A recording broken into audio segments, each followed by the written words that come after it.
Hey, Josh McQueen here, and today's discussion thread telling the story of postbellum America. The topic I chose was one of the most influential figures in the postbellum period, Andrew Carnegie. According to his autobiography, Carnegie was born in Dunfermline, no, I'm not saying that right, Scotland, to poor but honest parents of good kith and kin.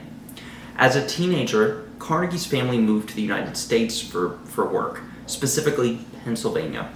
Andrew Carnegie worked a number of jobs in Pennsylvania, beginning as a bobbin boy in a cotton factory, before later working as a telegraph messenger and a railroad employee. As Carnegie gained experience in various fields, he was exposed to the industrializing economy of the United States.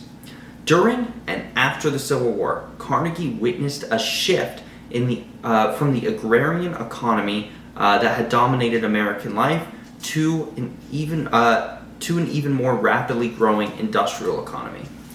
As industries were growing, the marketplace was evolving.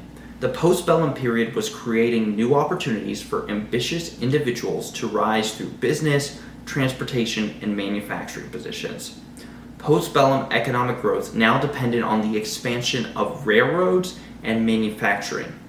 Carnegie, who was at this time working in the steel industry, was in the right place at the right time to capitalize on this changing economy.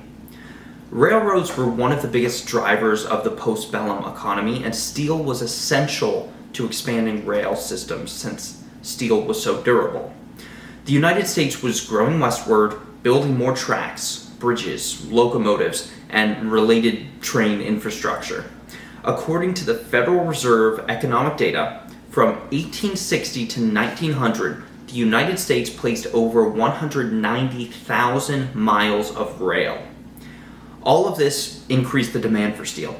Carnegie's rise was shaped by changing economic conditions of the 19th century, and since his business was at the center of this, it grew rapidly because he was able to take advantage of this expanding market and supply and kind of give some of the most important materials to the industrial age.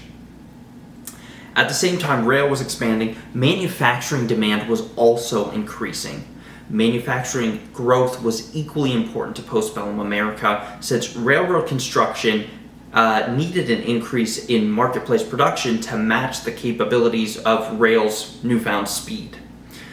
According to census information in the Historical Statistics of the United States, 1789 to 1945, manufacturing establishments rose from 148, in 1869 to 512,191 in 1899. The parallel growth of railroads and manufacturing reveal how the late 19th century's economy was really dependent on evolving transportation and industrial production. And similar to railroads, manufacturing heavily depended on steel for machinery, tools, and industrial infrastructure, which was, of course, provided by Carnegie. Carnegie's business prospered because he was producing one of the most essential materials of the industrial economy. His monumental rise would not have been possible if not for the fact that steel became indispensable to the entire postbellum industrial economy. Carnegie's experience reflects both the opportunities and inequalities of the postbellum economy. While industrialization allowed individuals like Carnegie to accumulate vast amounts of wealth, it also led to the concentration of economic power and growing disparities between workers and employers. Carnegie eventually realized that this disparity existed.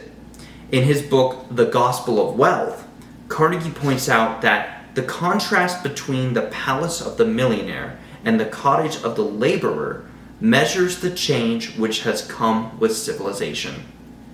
Carnegie did not necessarily see this change as a negative thing, but part of progress.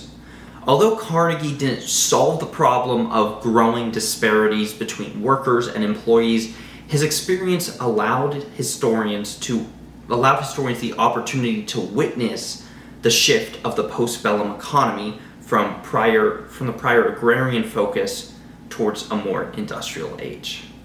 So that's a little bit about Andrew Carnegie, how he tied into postbellum America. I felt like he was one of the best figures to kind of look at least one of the big figures to look at when examining this, and I tried to tie in last week's blog assignment, how I used railroads and manufacturing towards, I felt Carnegie kind of tied that all together for one big postbellum economy swoop.